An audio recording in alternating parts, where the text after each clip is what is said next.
Focus, Krivax.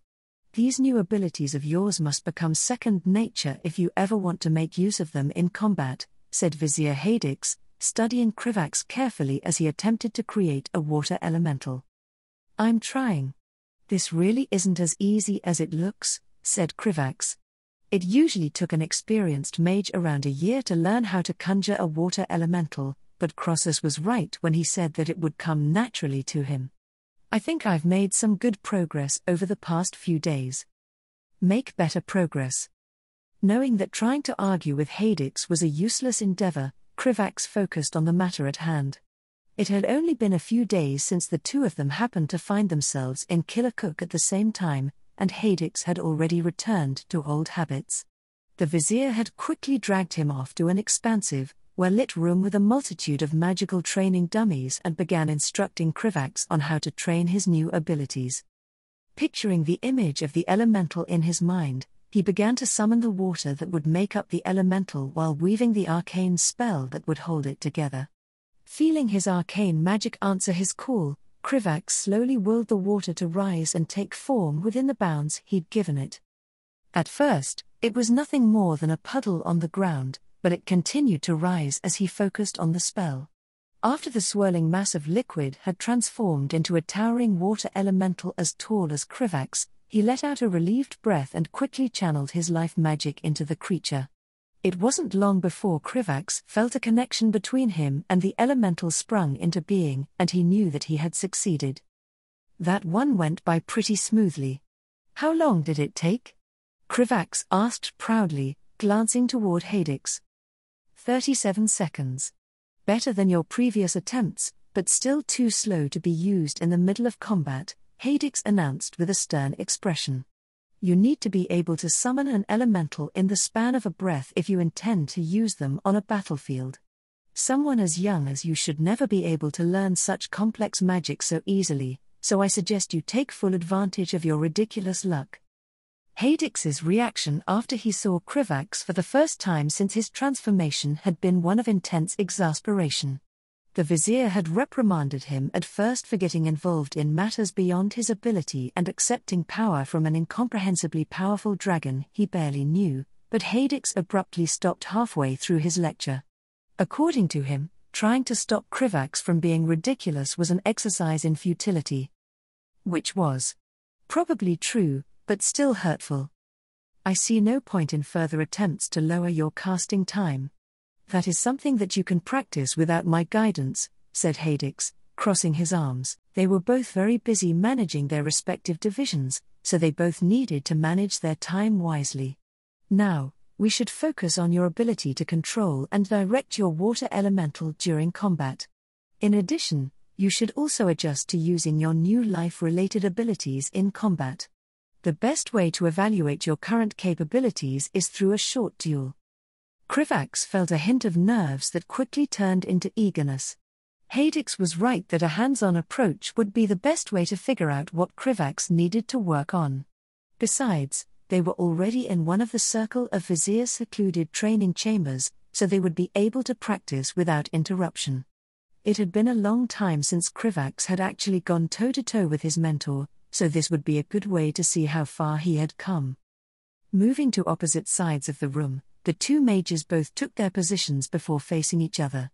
Krivax directed his water elemental to stand by his side before creating a layer of frost armor around himself as he waited for the duel to begin. Are you ready, Krivax? Hadix called out, his voice stern and focused. Ready. Krivax eagerly replied. With a sharp nod, Hadix signaled for them to begin. Krivax immediately commanded his elemental to engage Hadix while shooting a torrent of life-infused flames in his mentor's direction. Krivax willed his flames not to harm the elemental, and a stream of both fire and water simultaneously rushed toward the older Vizier. Hadix, still far his superior in terms of combat experience, simply teleported a few feet to the side and launched a massive orb of arcane magic at his elemental.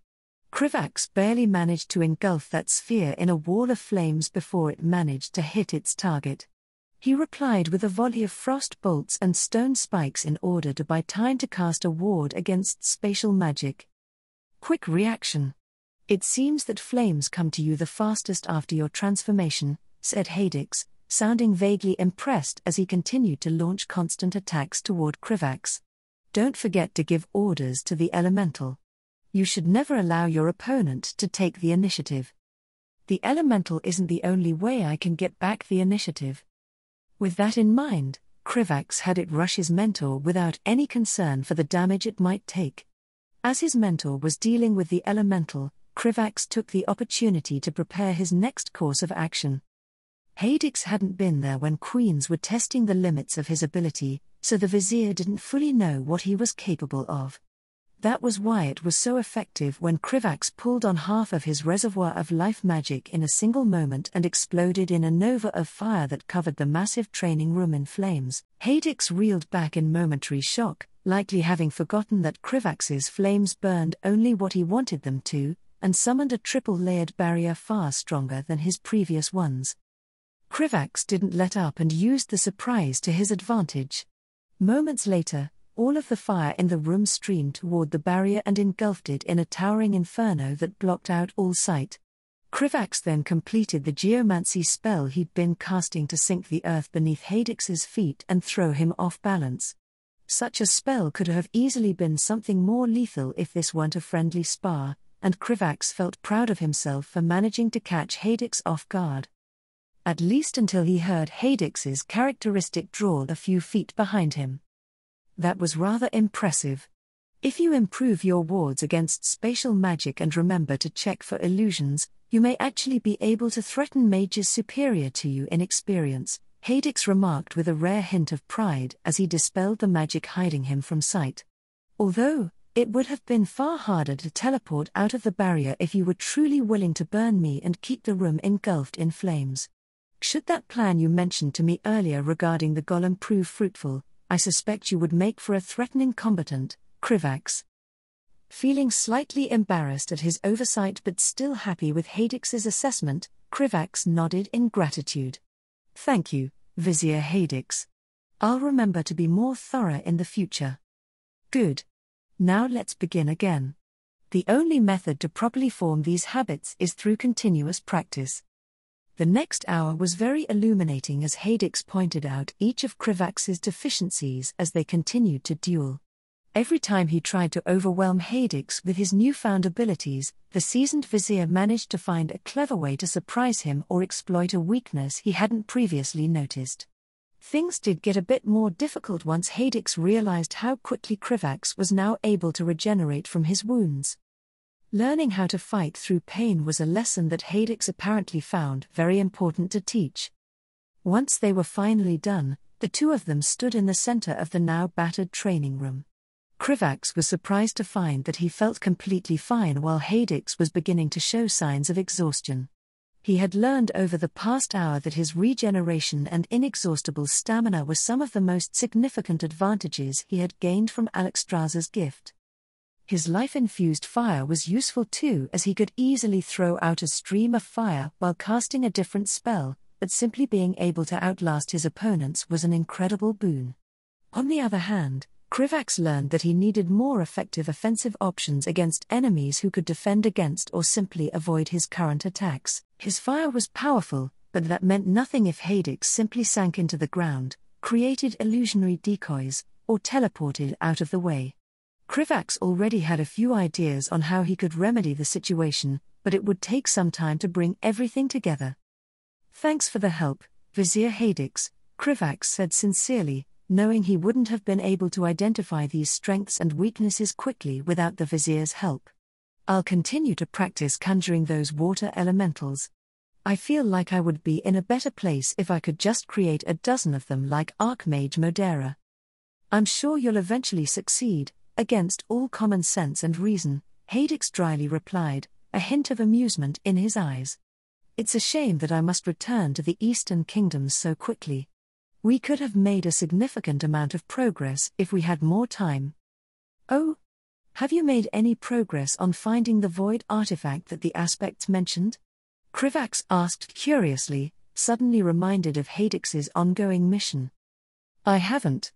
There are some reports from the captured orcs of a human female wielding the weapon that the dragons mentioned, but the human seems to have disappeared completely, said Hadix, his expression twisting into disgust at the mention of the void.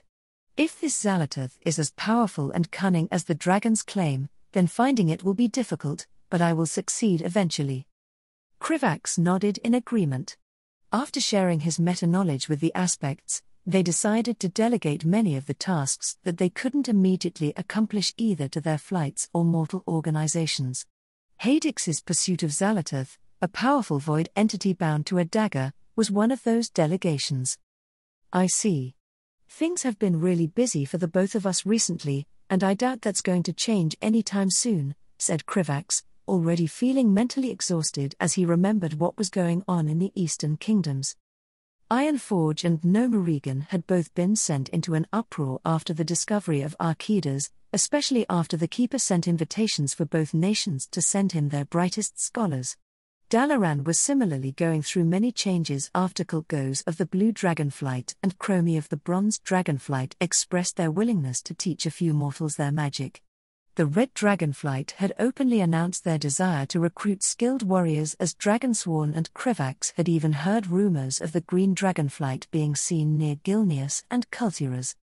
Krivax was glad that the Immortals seemed to be invested in working with the mortal races after they heard his warnings. Azeroth was going to need all of the advantages that it could get. However, it did make his job as a diplomat much more complicated when every nation in the Eastern Kingdoms seemed to be embroiled in a frenzy of political changes. The two of them spoke for a while longer on a variety of topics before Krivax informed his mentor that he needed to leave. Humph. Do you have somewhere important to be? I was led to believe that the Queens had finished their latest round of tests, Hadix asked inquisitively. They have, but I thought that I would take the opportunity to go visit Azrael Nerub's shipyards near Kamagwa. After all, one of the ships being built there is going to be the one to take me to Kalimdor, Krivax responded, his voice eager and filled with anticipation. I see. I'm sure that the shipyards are the only reason that you're taking time away from your duties to go to Kamagwa, and not simply because you want to visit the Walrus people, Hadix drawled, his disbelief obvious. That's just a nice side benefit, Krivax replied insincerely. Truthfully, he just wanted to see all of the changes that had happened in Kamagwa over the past couple of years since he first made contact with them. Krivax knew that he wouldn't always have time to revisit the places and people he'd connected with, so he had every intention of taking advantage of the opportunity while he could. The only way today could be better was if Masruk could have come along with him, but his friend always seemed busy whenever Krivax got into contact with him. Hadix simply shook his head, knowing Krivax all too well. Very well, enjoy your little detour. Just remember that you have duties to attend to. The world is growing stranger by the day, and it won't stop turning while you are engaging in frivolities. I understand, Vizier Hadix. I'll only be there for a day at most, said Krivax, managing to keep a straight face despite his excitement. Thank you again for the training session. You are welcome. Now, go on your little trip before you start pacing around like an excited hatchling, Hadix said, shooing him away with a flick of his hand. Just don't forget to continue practicing what we've gone over today. Krivax nodded and quickly exited the training chamber, ignoring the stares of passing Nerubians as he stepped out into Killercook and began making his way to the city's portal hub. The vast majority of Nerubians had still never even left their underground kingdom, so it was no surprise that a Nerubian who looked as weird as he did drew attention. It didn't help that he was quickly becoming one of the most well-known Nerubians in the kingdoms. He had long since gotten used to strangers staring at him and paid it no mind. Aside from Krivax suddenly becoming the center of attention, Killer Cook hadn't changed very much since he'd last been in the city. The goods available in the local marketplaces were notably more diverse, and there were several new foods being sold, such as shellfish and termites, but the general atmosphere of the city remained the same. Krivax knew he wouldn't enjoy staying in Killer Cook for the rest of his life, but he couldn't help but feel a sense of comfort walking through its familiar streets. It didn't take long for Krivax to reach the portal station near the city's warrior compound. The station was far busier than the first time he had visited, with Nerubians entering and exiting the building in a constant stream of movement. The portal to the outpost near Kamagwa had been practically abandoned just a few years ago, but now Krivax had to wait nearly a half hour before he could make his way through. Once he was done with the administrative process and stepped through the portal, Krivax was struck by how many skitterers there were constantly moving through the outpost. He had known that there was a steady stream of trade going to Kamagwa and then Kilakuk, but seeing it in person was still impressive. As Krivax made his way toward the gate leading to the surface, he realized that the tunnels had even been expanded to accommodate the increase in traffic. Once he presented his credentials to the Spider Lord guarding access to the surface, the gatekeeper looked down at him with a wary gaze. "I remember you, Vizier Krivax. You've become rather famous since I last saw you. Your great service to Azrael Nerub is well known and we are all very grateful," said Gatekeeper Gruthib, his deep voice echoing through the caverns. Krivax remembered him too, as the gatekeeper was the first Spider Lord he had ever directly spoken to. "But I certainly hope you don't intend to do anything that would bring even more attention to this outpost. It has already grown far busier than I would prefer." "I'm just heading out to visit the shipyards and see how things have progressed," Krivax reassured the Spider Lord. "I don't think anything I do should affect you too heavily." "Good. I don't want any unnecessary chaos," Gruthib grumbled as he opened the gate, allowing Krivax to pass. "Enjoy your visit, Vizier." "Thank you, Gatekeeper," Krivax said gratefully, nodding his head in respect before making his way to the surface.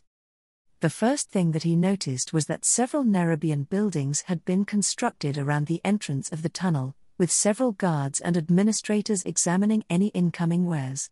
Not only that, but a road leading south toward Kamagwa had been constructed, complete with patrols of guards to defend against the Howling Fjord's local wildlife. The combination of the road and Krivax's newly increased strength and inexhaustible stamina meant that his journey went by far quicker than he expected, and it wasn't long before Krivax could see Tuskar kites flying in the distance. As he approached the Tuskar outpost overlooking the Isle of Spears and guarding the ancient lift, Krivax couldn't help but laugh as he saw a young Tuskar warrior do a double take once they spotted him. The guard quickly rushed into one of the buildings and emerged a few moments later with an older Tuskar who Krivax was glad to see. The armor being worn by Orphus was far better than it was a few years ago. His spear even had several new enchantments upon it. Krivax was happy to see that time had treated the Tuskar warrior well, but he could tell that Orphus didn't recognize him at all. Given that Krivax had been a regular Nerubian, a mere initiate, and wasn't bright red the last time they had seen each other, that wasn't much of a surprise.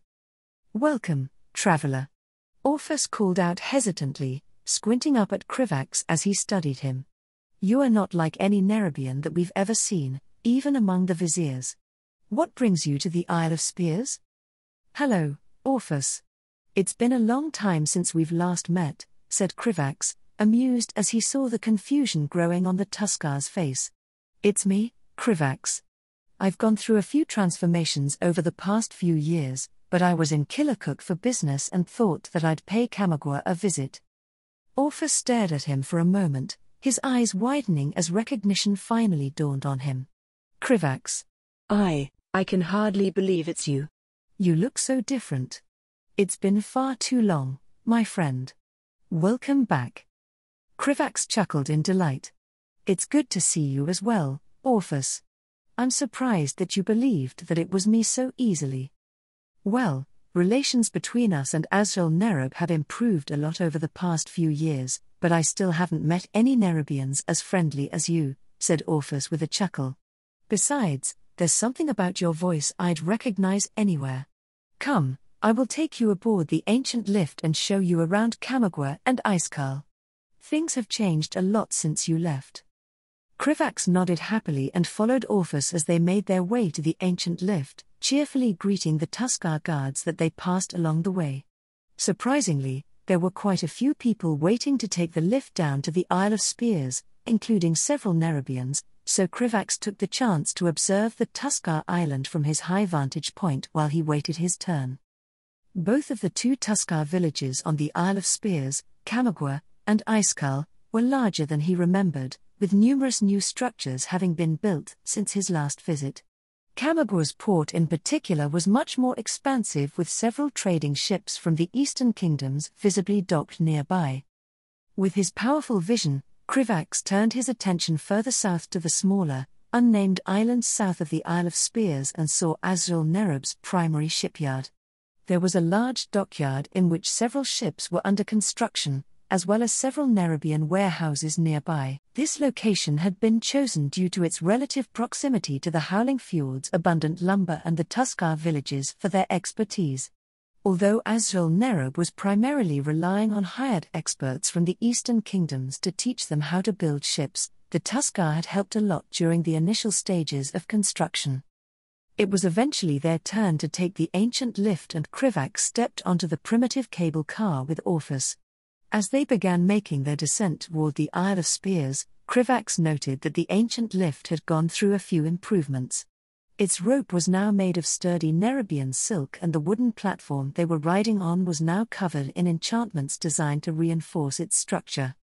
When they finally reached the Isle of Spears, Orpheus led Krivax to the bustling village of Kamagua and reintroduced him to the curious Tuskar villagers. As they made their way through the village, Krivax noted that the majority of the Tuskars were now wearing a combination of fur, leather, and silk clothing made from Nerubian iceweave. Many of their buildings had been expanded and reinforced, and there was an overall atmosphere of contentment and peace among the villagers. The marketplace was busier than he remembered, and Tuskar merchants were haggling over prices with merchants from Azrael Nerub and the Eastern Kingdoms. Krivax even spotted a dwarf arguing with a Tuskar over alcohol, which seemed to be a kind of mead if he wasn't mistaken. Orpheus continued to proudly show off each of Kamagua's improvements until they were interrupted by a familiar voice. "Orpheus, were you so excited to show Krivax through the village that you forgot to bring him to see the chieftain? I'm too old to be chasing the two of you down." Orpheus blanched as he turned to see Elder Wumnai, glaring at the two of them as she leaned against her staff. The elderly Tuskar had aged further since Krivax had last seen her, but she still carried herself with the same dignity that he remembered. "My apologies, Elder Wumnai. We just got a bit carried away." Wumnai snorted but smiled warmly as she turned to Krivax. "It's good to see you again. I remember saying that our last meeting wouldn't be the last we saw of one another. I'm glad to see that I was correct, Krivax. You should have sent word that you would be coming so that we could have arranged a proper welcome. How long will you be staying?" "It's good to see you too, Elder Wumnai. I'm sorry that I wasn't able to send word, but my visit was a tad bit spontaneous. I'll only be able to stay for a day or so, but there's no need for any kind of celebration. I just wanted to pay you all a visit and check on Azrael Nerub's shipyard," said Krivax, his tone warm and friendly. "No need for a celebration? Do you think my people are so ungrateful, or do you not understand how much you have done for us?" Wumnai frowned, her gruff voice making her displeasure clear. "It's thanks to trade with Azrael Nerub and the Eastern Kingdoms that we have more than enough resources for us all to survive the harsh winters. It's thanks to the shipyard that the Murlocs have been driven away from our villages and our fishermen can safely travel farther to catch fish. Our young ones are learning trades that we could never have dreamed of before, and our warriors are better equipped than ever. You aren't leaving this village without at least a small feast." Krivax chuckled, unable to deny the warmth he felt at the elder's insistence. "All right, Elder Wumnai. If you insist, then I would be honored to attend a feast. I'm just glad that things have been going well for your people." "Good. Now, come with me. We'll pay our respects to the chieftain and then I'll show you to the shipyard myself," Wumnai said, turning around and beginning to walk toward the chieftain's hut. Krivax and Orpheus followed her, the latter still looking slightly sheepish for forgetting about the proper protocol. The chieftain's hut was larger than Krivax remembered, likely having been expanded to accommodate the increased activity in Kamagua in recent years. Given how tall he now was, Krivax was glad that he only had to bend down a little to pass through the entrance. Inside, Chieftain Artuk was engaged in conversation with several advisors and merchants, discussing matters of trade between Kamagua and the Eastern Kingdoms. The chieftain was just as glad to see Krivax and enthusiastically welcomed him to Kamagwa. After the two of them spent some time catching up, Elder One-Eye pulled Krivax away so he could visit the shipyard and the chieftain could return his attention to the disgruntled merchants. As the three of them made their way out of the chieftain's hut and toward the dockyard, Krivax was startled when he felt something small suddenly crash into one of his legs. Krivax looked down and saw a Tuskar child stuffed into a little fur coat looking up at him quietly and raising their arms.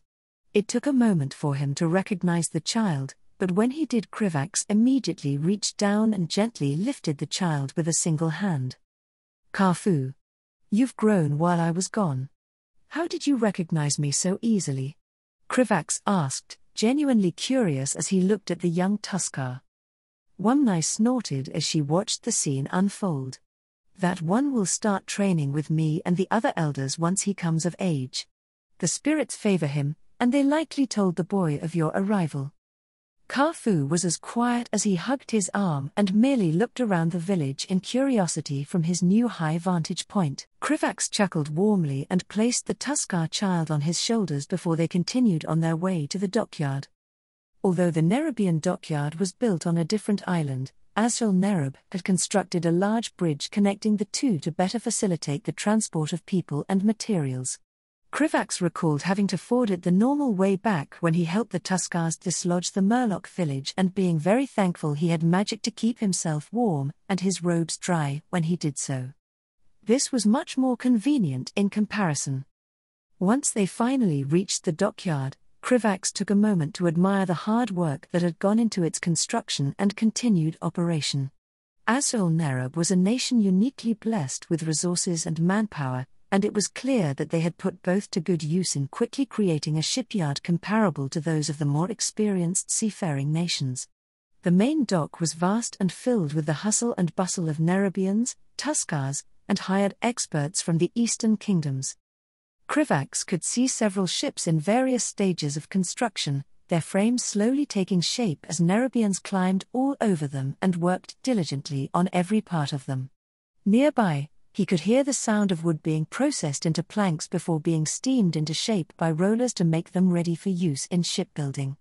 Krivax could see several smaller wooden ships that seemed already completed, while the larger ones were still being built and contained significantly more metal in their frames. Currently, it seemed that several Nerubians were sheathing the bottom of the hulls in copper. However, there was one ship under construction that caught Krivax's attention in particular. Nestled in the center of the dockyard and receiving the most attention was the frame of a massive ship, significantly larger than any of the rest. Several viziers could be seen around the frame and Krivax could even sense enchantments that reminded him of those placed on Azrael Nerub's Virots. The amount of resources that were being put into the vessel was immediately obvious, and Krivax knew without a doubt that he was looking at the kingdom's future flagship. "I truly don't understand why all of you outsiders prefer such large ships," said One-Eye, her disapproval clear as she scowled at the still-building ship. "They've been working on that thing non-stop for months." "Well, I hope they make this ship in particular as large and powerful as they can," said Krivax, his eyes not leaving the ship for a moment. "After all, I'll be sailing on it to Kalimdor as soon as it's ready." Orpheus and One-Eye both raised their eyebrows before glancing at the ship with newfound appreciation. "Better you than me," One-Eye said after a moment of silence. "Come, I'll show you around and then we can return to Kamagwa for your feast." Krivax nodded and took one more glance toward the ship that would soon be taking him on his next important mission before following One-Eye. The ship was a stark reminder that he didn't have much time before the diplomatic mission to Kalimdor, so he might as well enjoy himself while he could. Zul'jin used his talons to tear through the throat of the chieftain who thought they could challenge him. Before the fool could regenerate his wound, Zul'jin opened his mouth and breathed out a stream of fire that had the troll screaming and thrashing on the ground. When the former chieftain was nothing but a burnt-out husk, Zul'jin turned around and glared at the surviving members of the Razashi tribe. "Who wants to fight next? Will ya serve me, or will ya die?" Zul'jin sneered as the weaklings cringed under his glare and felt no satisfaction when they submitted to him. The Razashi tribe was one of the weakest tribes in Stranglethorn Vale and was barely able to survive as is. Zul'jin had easily torn through their strongest warriors and challenged their chieftain for control of their tribe. It was far from the empire that Zul'jin intended to build, but it was where he had been forced to start. Irritated, Zul'jin returned to the Razashi tribe's pitiful village and ordered their witch doctor to tell him everything he knew about the various tribes throughout Stranglethorn Vale. It was about what he had expected and did nothing to put him in a better mood. Once the witch doctor was done, Zul'jin threw the former chieftain's family out of their home and settled into his new dwellings. The son of the man he had just killed glared at him with hatred in his eyes, but Zul'jin didn't care. Just as Zul'jin settled down and was about to consider his options for conquering the other tribes and turning them into an empire worthy of Trollkind, he felt the presence of Janalai appear next to him. "Why so frustrated, little warlord? I would expect you to be happier after your success," said the lower, her amused voice echoing in his mind. "This is nothing to be proud of," Zul'jin snarled, his frustration obvious. The Razashi were weak, and conquering them was too easy. The Bloodscalp and Skullsplitter tribes be stronger. Their cities, Zul'Mung and Zul'Kanda, are well defended. I need more power if I'm going to conquer them. Zul'jin didn't even bother mentioning any of the tribes who were under the protection of a lower. Janalai chuckled at his predicament, her voice dripping with condescension. "You always want more power, don't you? Always unsatisfied, little warlord. But fear not, I may have some interesting news for you." Zul'jin narrowed his eyes at the lower, his curiosity piqued despite his annoyance at her mocking tone. "What news is that, Great One?" "Well, I happen to overhear that the mighty Ysera of the Green Dragonflight has driven those pesky Hikari cultists out of the temple of Atul Hakar," Janalai said, her voice taking on a sinister edge. "They were trying to summon Hakar the Soulflayer, which would require a significant amount of magical power. I'm not quite sure what form that power takes, but I think we can both agree it would be put to better use in our hands, no?" Zul'jin considered her words, his mind racing with the possibilities. He'd heard stories about Hakar, and lower-like that would need a whole lot of mojo to summon. Whether the cultists intended to gather that mojo through sacrifices or some other dark rituals, Zul'jin wanted their power for himself. He turned to Janalai, determination burning in his eyes. "Tell me more about these Hikari and how to find them. Their secrets will be ours." Janalai grinned, her malicious glee clear in her voice. "Oh, I think we're going to have a lot of fun with this, Zul'jin. I'll help you track them down, but be warned, they're as desperate as they are dangerous." Zul'jin nodded, accepting the risks. He knew that the path to power was always dangerous, but he wouldn't let anything stop him. With Janalai's guidance and his own cunning, Zul'jin would find the Hikari and claim the power to unite the Gurubashi tribes under his rule. Settled in his office within the Dalaran Nerubian enclave, Krivax was certain that he'd never be able to keep up with all his paperwork without the help of the half-dozen enchanted quills flying around him. It had been slightly less than a year since he had begun to study the art of creating golems, and the quills were the first products of his efforts. Making them had been unnaturally easy for him, and they were also unusually lively. Krivax had noticed some of them developing strange quirks. For instance, one quill had a distinct preference for red ink, while another seemed to enjoy drawing small doodles in the corners of his paperwork when it was idle. It was a bit freaky, but they were also significantly more efficient than normal enchanted quills, so Krivax chose to ignore their eccentricities. The quills certainly came in handy during times like this, when Krivax needed to delegate all of his work while also writing instructions for his subordinates once he'd left for the diplomatic expedition. The High King had unexpectedly informed him that Azrael Nerub's flagship had passed its testing period and was ready to set sail to Kalimdor. Now he was in a bit of a rush to get everything in order before he left. The last thing that Krivax wanted was to hear that some overly arrogant vizier had caused a diplomatic incident while he was away. Fortunately, Krivax felt like he'd made a decent amount of progress building up the Foreign Outreach Division over the past several months. "Kruxax, where is Vizier Hudrek?" Wasn't he supposed to arrive 10 minutes ago? Asked Krivax, directing his question to the initiate in the corner of his office who was sorting through some of the paperwork. After failing to find any viziers who could truly make for exceptional diplomats, Krivax had come to the conclusion that he would have to train a few himself. The Foreign Outreach Division now had several initiates assigned to work in Dalaran, frequently take classes with the surface races, and study books on diplomacy written by foreign scholars. Progress was slow but obvious, and Krivax was hopeful that he would have a few capable subordinates in due time. Vizier Hudrek sent word, "Sir," Kruxax replied without looking up from the scroll he was reading.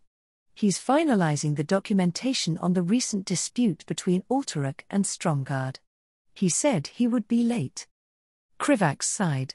Vizier Hudrek had a knack for getting caught up in minor matters, but he was still one of the best ambassadors Krivax had. Hudrek was only slightly patronizing to the surface races, and he was one of the few viziers who didn't look down on Krivax for his age, which put him leagues ahead of most. It took another 10 minutes for the vizier to arrive, and Krivax immediately decided not to waste any time getting to business. "Vizier Hudrek, are you prepared to handle the division's affairs in the Eastern Kingdoms while I am away?" asked Krivax, turning his attention to the vizier and allowing his quills to handle the rest of the work. Vizier Hudrek gave a curt nod before answering. "As prepared as one can be. The surface races are unpredictable, but I have grown used to their customs since my assignment to this division." "Good, although your greatest challenge will be managing the ambassadors," said Krivax, giving Hudrek a quick warning before deciding to test the vizier. "Let's talk about some of the important matters that I would like you to focus on while I'm gone. Stormwind's ongoing reconstruction efforts and the Horde internment camps." Vizier Hudrek straightened up, clearly taking the matter seriously. "Azrael Nerub has the most potential to influence Stormwind out of all the nations on this continent," said Krivax, repeating the same argument that he'd made to the High King. "Not only are they geographically isolated from the other nations, but they have few other options than to rely on us to finance their reconstruction. Ensuring that our settlement near their territory develops as scheduled and maintaining a good diplomatic relationship with Stormwind is something Azrael Nerub considers a priority."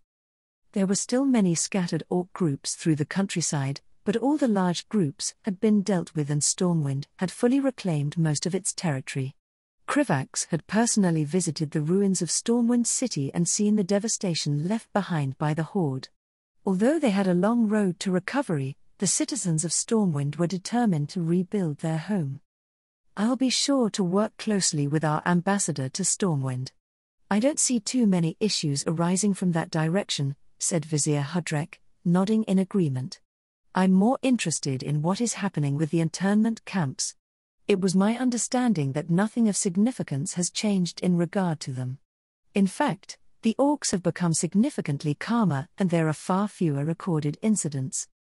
Lethargy had been steadily growing among the orc population since the establishment of the camps, which made their containment far less dangerous and expensive. However, it also opened up several difficult matters that needed to be addressed. The Church of the Holy Light and Eerie Peak have both recently reported several successful attempts to convert orcs to the light or shamanism, Krivax explained. These particular orcs show signs of being cured of their lethargy and have been quarantined by the Alliance into special internment camps for study. The High King wishes for us to keep a close eye on this matter. There were many who doubted that the orcs could ever become peaceful members of society even if they were fully cured of their fell corruption. If such a cure could be achieved, as was looking to be the case, the Alliance had every intention of carefully controlling its spread. Vizier Hudrek's expression shifted to one of surprise. "I see. I imagine the humans of Kultiras and Gilneas are the most opposed to any attempts to cure the orcs?" "Naturally, but their opinions don't count for much. Neither of them has contributed much to the camps and Gilneas is growing more isolationist by the day," Krivax said dismissively. Azrael Nerub didn't have many interests in either nation, aside from hiring Kultiran shipbuilders. After he finished explaining the diplomatic issues related to the camps and a few other points to Hudrek, Krivax sent him away to continue his duties. Once he was alone, Krivax returned to sorting through all the matters he needed to deal with before he met with the foreign representatives joining the expedition to Kalimdor. The nations of the Eastern Kingdoms couldn't reasonably afford to put together their own expedition to Kalimdor, so they were paying Azrael Nerub for the privilege of sending their own representatives on the voyage. The Green Dragonflight had also promised to send someone to facilitate initial introductions between them and the Night Elves. The Kaldoi leadership had been informed that they were coming, but it would still be a good idea to have someone there to smooth over any misunderstandings. With a final stroke of his quill, Krivax signed off on the last document and let out a sigh of relief. "I'll be going now, Cruxax. There will be a comprehensive review of the division when I return from Kalimdor. Be sure that you and the other initiates continue your hard work in my absence," said Krivax, feeling like an overworked teacher reminding his students to do their homework. "Of course, Vizier. We won't let you down," Cruxax responded. Krivax nodded at the initiate and left his office. He was scheduled to meet the foreign representatives in a reserved room of Dalaran's main portal hub. Such portals could only be opened in specific locations in Dalaran without being blocked by the city's wards. Vizier Krenis would be the one opening a temporary portal directly to the port where the kingdom's flagship was currently docked. Krivax hadn't actually had the chance to see the completed ship himself yet, so he was looking forward to it. Krivax quickly made his way through the tunnels of the Nerubian enclave, passing by the offices of the other divisions without stopping. Hadix was away hunting down a new void cult that was starting to gain traction in Lordaeron, so there wasn't any chance to catch up with him before he left. As he made his way to the surface and through the streets of Dalaran, Krivax made sure to visit Miss Sherwood's food stall and try out her new termite bread. Azrael Nerub had recently started a few termite farms, attempting to take advantage of their access to trees to develop a new food source. The bread was nice and Miss Sherwood was as friendly as always, putting Krivax in a good mood as he continued along his way. Once he finally arrived at the portal hub, Krivax was quickly escorted to the reserved room by an overworked apprentice. It was only when he saw the empty room that he realized he might have gotten overexcited and arrived a tad bit early. Krivax quickly cast a spell to check the time before sighing to himself and settling in to wait for the arrival of the foreign representatives. Fortunately, he didn't have to wait for long and the first person to arrive was the one he was surprised to see. "Oh, Vizier Krivax. You're here much earlier than I expected," said Iraniku's, prime consort of Ysera. The green dragon was wearing his mortal guise and was dressed like a typical night elf druid. "I recall you from the Dragon Soul mission, but we never had the opportunity to speak in person." "It's a pleasure to meet you as well, consort Iraniku's," Krivax said genuinely. "I wasn't expecting to see you here. I assumed the Green Dragonflight would send one of its younger members to assist in our introduction to the Night Elves." Iraniku's was quite powerful and the Green Dragonflight usually needed all of the help it could get to combat the Emerald Nightmare. Taronda and Cenarius are unlikely to heed the words of a whelp and Ysera has expressed her wishes that the Kaldoi's first interaction with the mortal races go smoothly, Iraniku's explained. "I see. While you're here, there are a few things I'd like to ask you about," said Krivax, deciding to not let this opportunity go to waste. "It has been a while since I last heard from Archmage Crossus and his last reports were somewhat troubling. Have you heard anything about what's happening on Draenor?" It was usually Crossus who kept Krivax up to date with the ongoing efforts of the various dragonflights, as the aspects certainly didn't take time off their schedules to do so, but he hadn't heard from the Archmage in a while. Archidas and Malagos had created a powerful artifact capable of detecting the most hidden of demons and sent Crossus to Draenor with it. Iraniku's hummed thoughtfully and studied him for several moments before responding. "If you had not received Alexstrasza's blessing, I would not answer such a question, but I suppose there's no harm in doing so. What was the last thing that you heard from Consort Corialstras?" "That there was significant Burning Legion activity on Draenor," said Krivax. The Archmage had even said that there were multiple Dreadlords secretly gathered around Nursu. He also said that Draenor's corruption was highly advanced and would continue to grow worse. Then you understand the seriousness of the situation. I wouldn't normally be aware of the Red Dragonflight's affairs, but they've recently asked for assistance establishing a location suitable to settle refugees from Draenor, Iraniku said solemnly, his expression grave. It is my understanding that Consort Corielstras remains in good health, but he is quite busy planning a potential evacuation of innocents from that doomed world. I see. I'm glad to hear that Crossus is all right, said Krivax, letting out a breath of relief. The two of them continued to make polite conversation for the next few minutes, but Krivax's mind kept wandering to more serious matters. Although things hadn't changed very much in the Eastern Kingdoms over the past year on the surface, Krivax knew that a lot was going on in the background. Eventually, the rest of the representatives began to arrive, filling the room with a mix of hushed conversations. Among them were diplomats and officials from the various human nations, most of whom Krivax only vaguely knew from his work. Although there were 3 representatives in particular, who were exceptions. Krivax had heard a lot about the famed trio of Ronin, Virisa Windrunner, and Falstad Wildhammer, his mount included, due to their effectiveness in hunting down orc warbands. It had felt a bit strange to him that the 3 of them would be sent on a diplomatic mission, but it made sense given their backgrounds. Both Virisa and Falstad were important nobles within their respective nations, and Ronan was a rising star within the Kirin Tor. Plus they all had experience operating abroad and interacting with foreign peoples. The 2 other people that Krivax recognized in the crowd were also the only ones he had personally invited.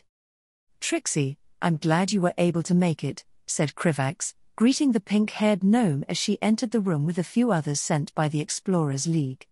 The last time we saw each other was at Udaman, right? How have you been? Krivax. Long time no see. Trixie chirped, her enthusiasm drawing the eyes of everyone in the room. Sorry that I haven't been able to write any letters. Things got pretty crazy in Nerubian after Udaman. Krivax was well aware of that. Archidas had reached out to High Tinker Mechatalk and invited him to Udaman at the first opportunity. As one of the few gnomes present during their expedition to the Titan facility, Trixie had probably been embroiled in politics since she got back to Nerubian. It's good to be here, lad, said Malzi, this time here as a representative of Ironforge rather than the Explorers League. I've been regretting that I missed out on Udaman. I wouldn't be caught dead missin' this one. Thanks for asking that I come along on this trip. I've been feeling pretty cooped up in the city lately, Trixie continued with a grateful smile on her face. I'm more than ready for a new adventure. That's good to hear. We're going to need capable explorers once we move on from the Night Elves, said Krivax.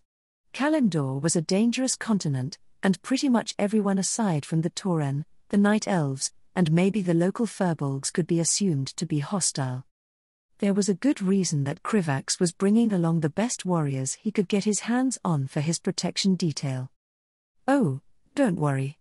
I've managed to put together a few tricks since Udaman, said Trixie, a confident smirk on her face.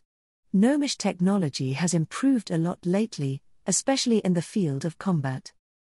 The gnomes didn't usually like to invent things meant to kill, but the Second War had left behind its share of scars. It wasn't long after the final representative arrived that Vizier Krenis herself showed up with an air of impatience. If everyone is here, then I will open the portal to the port. I'd prefer to return to my research as quickly as possible. Krenis began casting the spell a moment after Krivax confirmed that all of the representatives were there and a shimmering portal opened up before them, allowing the icy winds of Northrend to sweep through the room. I hope everyone remembered to bring appropriate clothing in their spatial bags, Krivax mused to himself as he stepped through the portal. As Krivax emerged on the other side, he was immediately assaulted by the sounds of a shipyard hard at work. Azrael Nerub had no intention of stopping at the Waterstrider after all. Now that they had successfully acquired knowledge on how to construct ships, Azrael Nerub would be building many of much larger sizes. There were plans in place to eventually create a navy as good or better than the ones in the Eastern Kingdoms, as Nerubian pride would allow for nothing less. When Krivax caught sight of the flagship that would be carrying them to Kalimdor, He was immediately struck by how different it appeared from the ships of the Eastern Kingdoms. From what he understood, one of the Tuskar experts that they had hired recommended that Azul-Nerub build their ships with a trimaran design, and the kingdom had agreed. "Now that's a beautiful piece of engineering," said Trixie, her voice filled with appreciation. The Nerubian flagship, the Waterstrider, was an impressive sight to behold. The ship's elegantly curved main hull was built from alchemically treated lumber from the Howling Fjord. This material was then layered and interwoven with steel silk, creating a hull that was as tough as steel but much lighter. This silk-wood combination gave the Waterstrider an eerie, dark blue sheen. Its two outrigger hulls were made from the same material and connected to the main hull by a series of silk paths and arched struts that mimicked the appearance of a spider's spindly limbs. The Waterstrider's main mast towered over the vessel and carried a silk-woven curved triangular rigged sail that glowed with magic to Krivax's senses. Looking closer, he could tell that it was enchanted with magics designed to increase speed and maneuverability. There were also two smaller masts that also carried enchanted sails. The sail arrangement reminded Krivax of the kites the Tuskar flew above their settlements. The narrow and sleek outriggers bobbed just above the waterline, giving the illusion that the Waterstrider was in fact striding atop the water. There were even 4 pairs of eyes painted on the front of the ship to complete the image. The entire vessel was at least 150 feet long, and a long series of cannons lined its decks. There were Nerubians crawling all over the ship, checking ropes, adjusting sails, and performing a variety of other last-minute checks. "Well then, if everyone's made it through the portal, then we should get moving," Krivax declared, interrupting the hushed conversations of the gathered representatives. "We have a long voyage ahead of us, and I'm sure the crew doesn't want to be kept waiting." The group quickly gathered their belongings and followed Krivax onto the ship. After greeting the captain of the ship, a vizier who had been studying navigation since Azul-Nerub discovered the Eastern Kingdoms, Krivax escorted the representatives to their generous accommodations. Once he had finished, Krivax returned to the deck and waited for the ship to haul anchor and set sail. The Nerubian crew worked swiftly and efficiently as they prepared the Waterstrider for its maiden voyage, and it wasn't long before the captain gave the order for them to set off. The sails unfurled, catching the brisk northrend wind, and the ship began to move away from the harbour. High King Nerubian listened carefully as the vizier in front of him reported to him and his council about the kingdom's current financial situation. Even if Azul-Nerub was in possession of more resources than any of the surface nations, they had still committed themselves to several expensive endeavours in recent times. National spending has increased significantly, and we are likely to run into a deficit in 2 decades if spending continues at this rate. The ongoing military modernization and expansion is the largest drain on our treasury, said Elder Machine, one of the circle of viziers' most accomplished experts in economics. The creation of the navy and the expansion of foundries for gunpowder weaponry are the costly parts of the modernization program. The second major expenditure of resources are the expansion of the Guardians of Nerub, the construction of outposts around the sleeping Vrakul and Ankh-Arhet, and Project Sanctum. "I see," said Nerubian before any of his council could question the elder. "All military modernizations are marked as essential for the security of Azul-Nerub. Unless any of these programs show themselves to be wasteful, they will continue. Move on to the next program, Elder Machine." "Yes, Your Majesty." The third most expensive programs are those related to foreign expenditures, such as our contributions to the internment camps and the reconstruction of Stormwind, said Elder Machine as his apprentice handed him a new document. "There is some unrest among the upper castes in regard to sending so much aid to the surface now that the Horde has been dealt with. If they wish to complain about my decisions, they can come to me themselves," said Nerubian, his voice filled with annoyance as he dismissed the concerns of the upper castes. "These projects are not aid, they are an investment. Stormwind feels indebted to us for aiding them in their reconstruction efforts, and their geographical and physical isolation means they will be much easier to shape and influence to Azul-Nerub's benefit. Besides, everything we give to Stormwind is a loan, and we will be repaid in full in time, one way or another. As for the internment camps, Their costs have been decreasing consistently, no? That is correct, Your Majesty, said Elder Machine, remaining calm under the king's gaze. Then I see no issue, said Anubarak. His words meant more for the council than the elder, as he made his stance clear. Continue, Elder. Very well. The final significant drain on our resources can be attributed to the expansion in the kingdom's research programs, said Elder Machine. Each and every one of those programs is absolutely essential to Azrael Nerub, said Queen Nizararit, unable to stop herself from interrupting. The samples we harvested from Vizier Krivax have opened up possibilities we could previously only dream about. Had I known that dragon magic was so biologically adaptive, I would have demanded we capture one centuries ago. It's good then that you didn't. Azrael Nerub is not nearly prepared for a confrontation with the aspects or the dragonflights, said Spider-Lord Kalrat. As one of the kingdom's premier military thinkers, he had been less than happy to hear about the insurmountable strength of the aspects. Continue your report, Elder Machine, said Anubarak, cutting through the burgeoning debate with an authoritative tone. Thank you, Your Majesty. Elder Machine inclined his head respectfully. The expansion of the research programs, especially in regard to Project Emberscale, has dramatically increased in costs. The acquisition of rare materials and test subjects, the construction and upkeep of facilities, and repair costs from unanticipated incidents all contribute to the rising expenses. Queen Nizararit was about to interject, but a glance from Anubarak made her hold her peace. Current projects will continue to receive full funding, but will be cut if they show no results within a decade, said Anubarak. The Queens had successfully convinced him that Azrael Nerub would benefit greatly from their new round of projects, but whether they succeeded remained to be seen. No further projects related to Vizier Krivax's unique biology will be approved until we see results from those already underway. Rather than arguing, I suggest you ensure Project Emberscale is successful. You've earned goodwill with the completion of Project Hadronox, but the kingdom's treasury is not unlimited. If that project did succeed, then Anubarak would grant the Queens all of the funding they wanted. Queen Nizararit looked as if she wanted to object, but wisely thought better of it.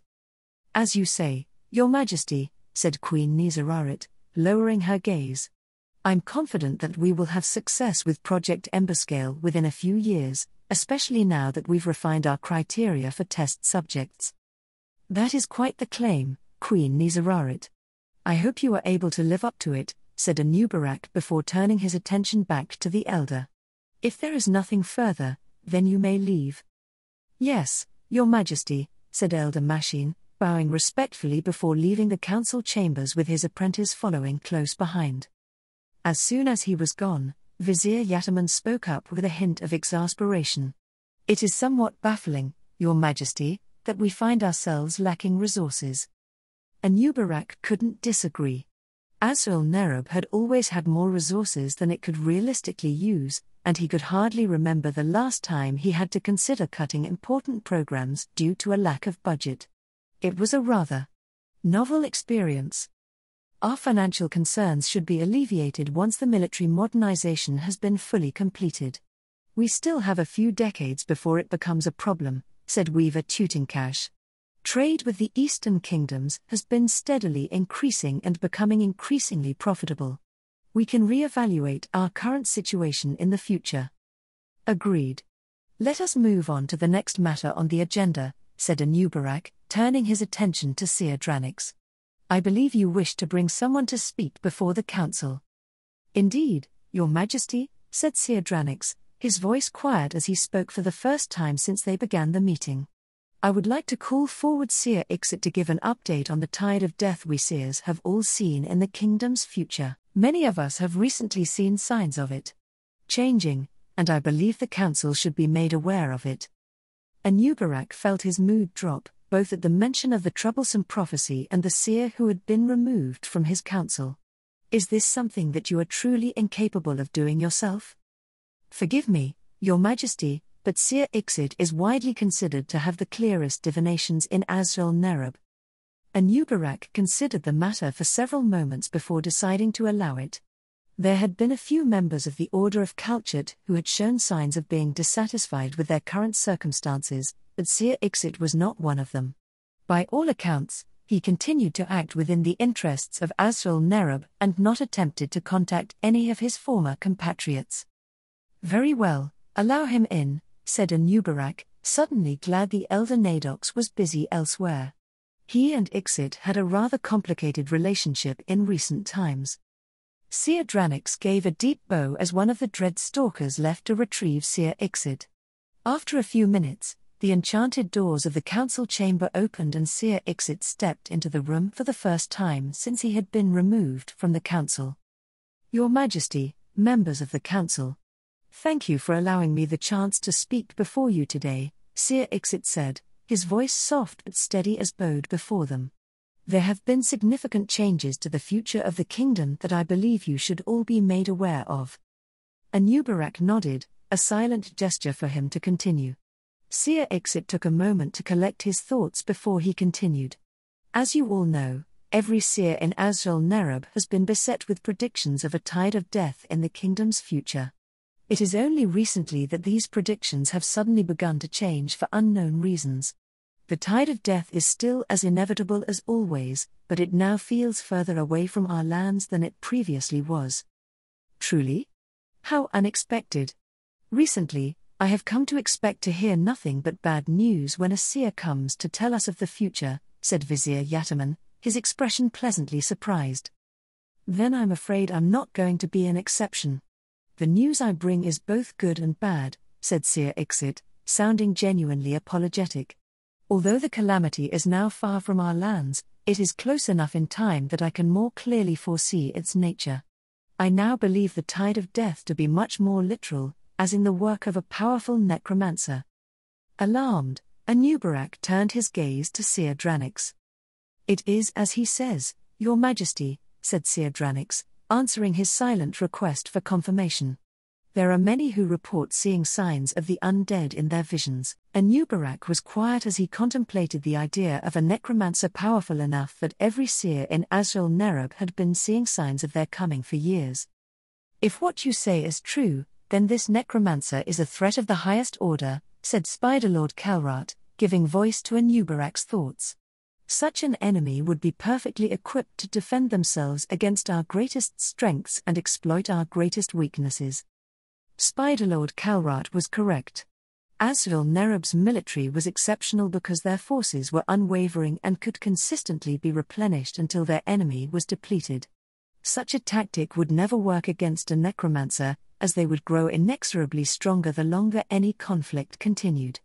The Horde's Death Knights amply demonstrated this concept during the Second War. The only way Azrael Nerub would be able to prevail was if they destroyed the enemy before they managed to grow past the point of no return. Not to mention the fact that their bioweapons would be useless against the undead. Do we have any idea who or what this necromancer is? Perhaps a Death Knight? A remnant of the Horde that has escaped our notice? Or something completely new? Queen Nizararit mused. Our research into effective weapons against the undead has yet to achieve appreciative results, even those done alongside the Kirin Tor. This light is still our most effective tool against such a foe, but it is limited to personal use by individuals trained in its use, Spiderlord Kelrat said thoughtfully. Anuba Khan has made great progress with his Guardians of Nerub. I've seen a demonstration of their effectiveness personally and I found them quite impressive. Could we not strike directly against this threat now that it is more clear? Asked Weaver Tootingcash. While the visions are more clear, they are still muddled enough that I cannot be sure of the source, Seer Ixit admitted. All I know is that they will appear away from Northrend and begin to slowly build in power, spreading war and chaos throughout Azeroth. It stands to reason that they will eventually come for us when they are strong enough to do so. The council chambers were quiet as they considered everything they had heard. Eventually, it was Anubarak who chose to break the silence. The best method to handle such a threat is to discover and destroy it as quickly as possible. We've dramatically increased our surveillance of the surface in recent years, which is likely why the necromancer has chosen to develop away from Northrend. That seems reasonable, Your Majesty, said Spider-Lord Carrot, nodding in agreement. If that is the case, then our intention to establish an outpost on Kalimdor to monitor the Kairaji is even more important. We will need to closely monitor that continent to ensure no necromancer is allowed to grow there unchallenged. There's also Zandala to keep in mind, Vizier Yataman reminded them. Or they could simply build their forces under the ocean. There are plenty of Naga mages, and I don't believe undead need to breathe. This world is larger than we ever knew. It's impossible to guarantee that we would notice them in time, said Queen Nizararit. We would be better served building up our forces and developing weapons well suited against the undead. Isn't such a threat something that the aspects claim they would deal with? Asked Vizier Yataman. I find it hard to believe that any necromancer could pose a threat to them. Given how long we've been seeing these visions, the aspects either won't intervene or won't be able to easily deal with this threat, said Seer Dranix. I see no reason why we can't both search for the necromancer while also preparing ourselves for the worst-case scenarios, said Anubarak, his voice cutting through the conversation. Vizier Krivax is already on his way to Kalimdor and should arrive in a month. We will inform him of these changes and instruct him to share this information with the Dragonflights. They are far more equipped to address an army of the undead than we are. The Dragon Queen's decision to share a portion of her power with one of the kingdom's viziers was as useful as it was baffling. Anubarak wasn't an expert in the psychology of the surface races, but he had no qualms about taking advantage of them when the opportunity arose. We will also inform the leaders of the Alliance, although we should take efforts to prevent this information from spreading too far until we better understand our enemy, said Anubarak, his voice firm and decisive. The Church of the Holy Light would be a great help against the undead.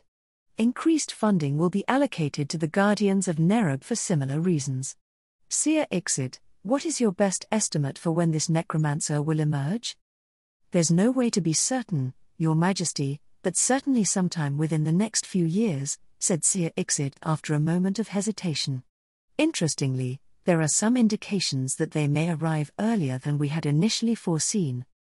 Anubarak didn't like the sound of that. Very well. You may go for now, Seer Ixid. The Council will call for you again if we require clarification on certain matters. Seer Ixid bowed and left the Council chambers without complaint. As the doors closed behind him, Anubarak steeled himself for a very long Council meeting. They had a lot to talk about if they wanted to ensure the safety of Azrael Nerub,